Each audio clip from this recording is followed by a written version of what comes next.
Judith Jarvis Thomson was one of the most influential philosophers in the debate on individual rights and the ethics of abortion.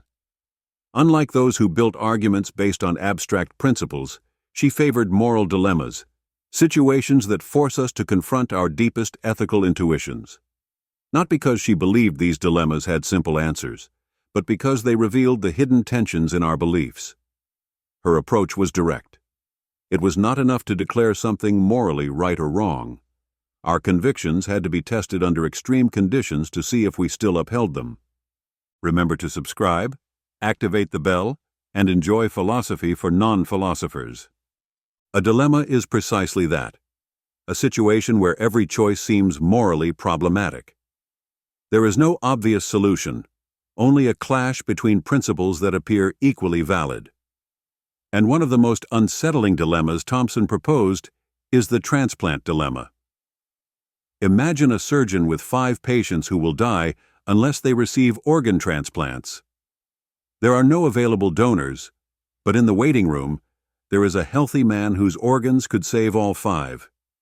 If the surgeon were to kill him, more lives would be saved. From a purely utilitarian perspective, the answer seems clear. Sacrificing one to save 5 maximizes overall well-being. But could we really justify it? This is where ethics becomes uncomfortable. On one hand, utilitarianism tells us that the right action is the one that generates the greatest benefit for the greatest number of people. On the other hand, deontological ethics, inspired by philosophers like Kant, argues that certain actions are unacceptable no matter the consequences. Killing an innocent person, even to save 5 others, would violate a fundamental principle: the right of each individual not to be used as a mere means to an end. This dilemma is not just a theoretical question. It forces us to ask how far our moral convictions hold when faced with life and death decisions. The transplant dilemma forces us to confront 2 opposing philosophical traditions: utilitarianism and deontological ethics. For utilitarians, morality is reduced to a mathematical equation, maximizing overall well-being.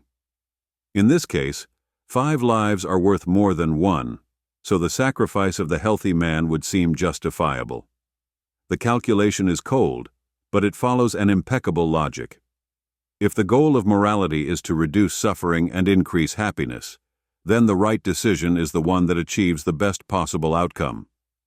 Ethics, from this perspective, is not concerned with the intention behind an act, but with its consequences. But this type of reasoning raises an unsettling question. If we accept that moral good is measured in terms of maximizing well-being, then where do we draw the line? If killing 1 person to save 5 is justifiable, what would prevent even greater sacrifices in the name of a higher good? Thomson suggests that most people's moral intuition rejects this approach because it treats individuals as mere components in a utility calculation. We are not numbers in an equation, and the idea that the value of a life can be reduced to its impact on collective well-being is profoundly disturbing. This is where deontological ethics comes into play. Inspired by Kant, this perspective holds that there are inviolable moral principles, rules that cannot be ignored without undermining the very concept of morality. For a deontologist, killing an innocent person is intrinsically wrong, regardless of how many lives might be saved by that sacrifice. Morality is not a matter of numbers, but of respecting the dignity of each human being. Thomson does not tell us which of these positions is correct, but she forces us to ask, are we truly comfortable with a morality that allows sacrificing 1 person to save others?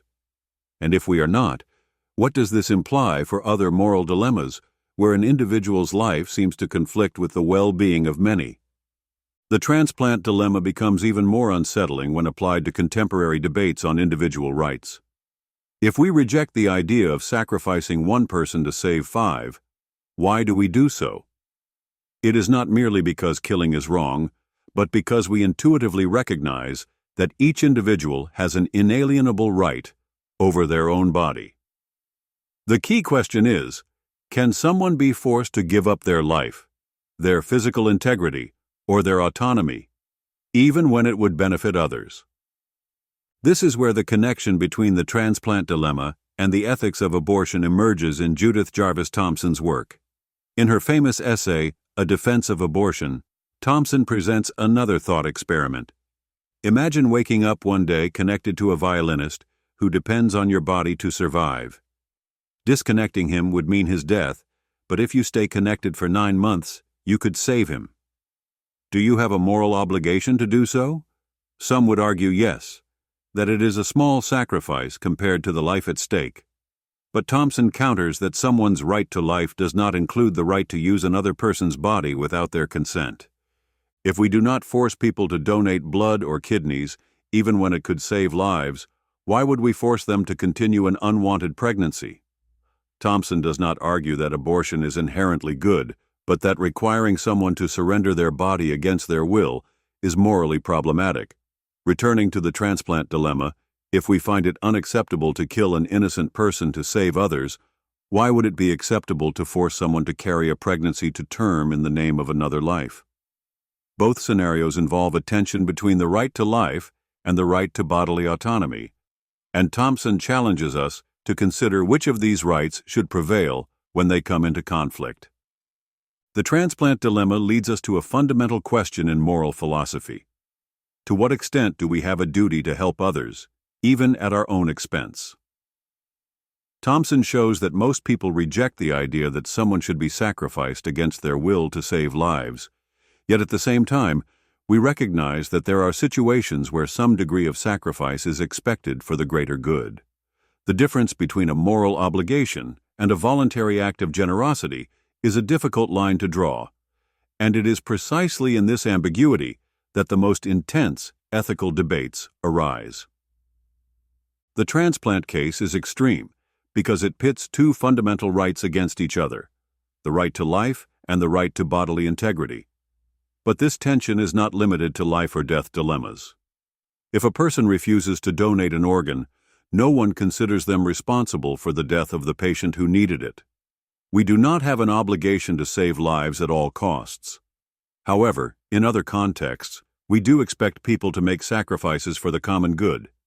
We mandate taxes to fund hospitals, impose restrictions on individual freedoms during public health crises, and punish negligence when someone's actions put others at risk. So what makes a sacrifice morally obligatory in some cases and optional in others? Thomson pushes us to reflect on what kinds of duties we owe to others and whether there is a limit to what morality can demand from us. If we reject the idea that a person should be used as a means to save others, does that imply that respect for individual autonomy must be absolute? Or are there circumstances in which collective well-being justifies imposing certain obligations? The transplant dilemma does not offer definitive answers, but it exposes the contradictions in our moral intuitions and forces us to ask, what is more fundamental, life or freedom? The transplant dilemma confronts us with another essential question, the difference between killing and letting die.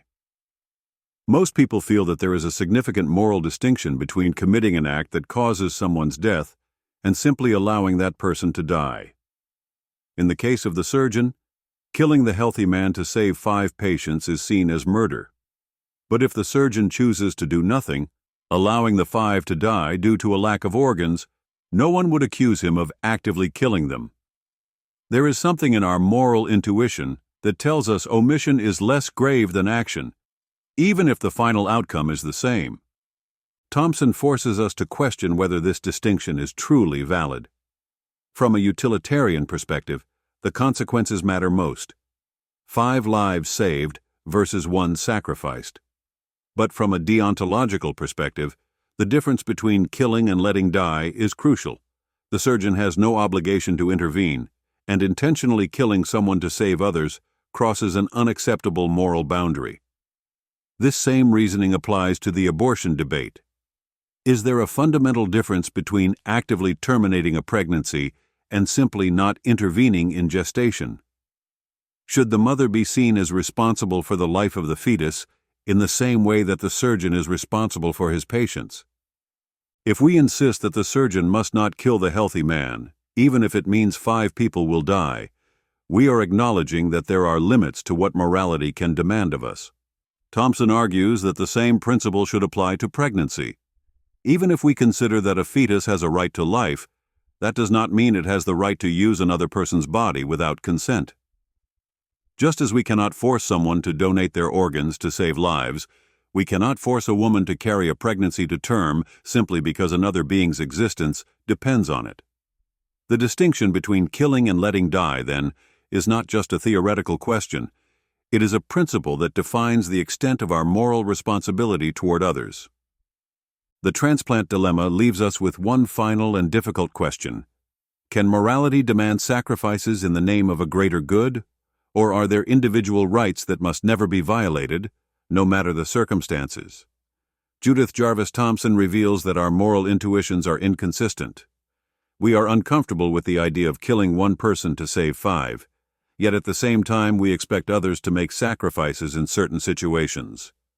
We believe in individual autonomy, but we also believe in responsibility toward others. And when these principles collide, there are no easy answers. The problem with the utilitarian perspective is that if followed to its logical conclusion, any sacrifice can be justified for the sake of the greater good. If we allow the killing of one innocent person to save 5, then why not permit other forms of forced sacrifice? How far can the logic of maximizing overall well-being go before the individual loses all moral protection? But the problem with the deontological perspective is that it can lead us to reject any action that requires a difficult intervention, even when it would save lives. If respect for autonomy is absolute, what do we do in cases where inaction also has tragic consequences? The transplant dilemma is unsettling because it offers no easy way out. It shows us that the values we take for granted, the sanctity of life, the right to autonomy, the moral duty to help others, can come into conflict in ways that no single principle can fully resolve. Thomson does not tell us what to think, but she forces us to question our certainties. She leaves us with the uncomfortable truth that morality is complex, that our convictions are not always consistent, and that in the end, every ethical decision is a balancing act between principles that, on their own, are never enough.